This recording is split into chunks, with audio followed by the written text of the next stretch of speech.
विशिष्ट कवि शत्रुघ्न पांडवंकर कविता बिंदुए लुहर पृथ्वी। मात्र एक बिंदु लुहर निर्यास जहाँपाई गढ़ाएते कहानीर रास।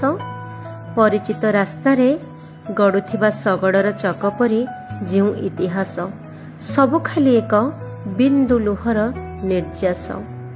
बिंदुए लुहर ढेउरे देख भाजी जाए प्राचुर्यर सिंहासन, काचर शाढ़ी ढंका सहरर कंढेई जीवन।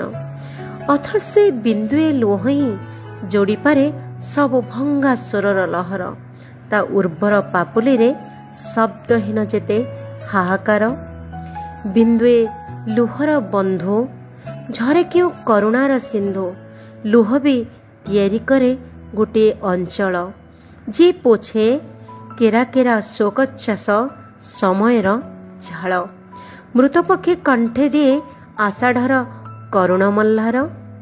बिंदुए लुह पाई क्रुशविध जीशुर जीवन। बिंदुए लुहर आर्द्रता मापी सिद्धार्थ भी भूली जाए लुम्बिनीर सुरम्य उद्यान।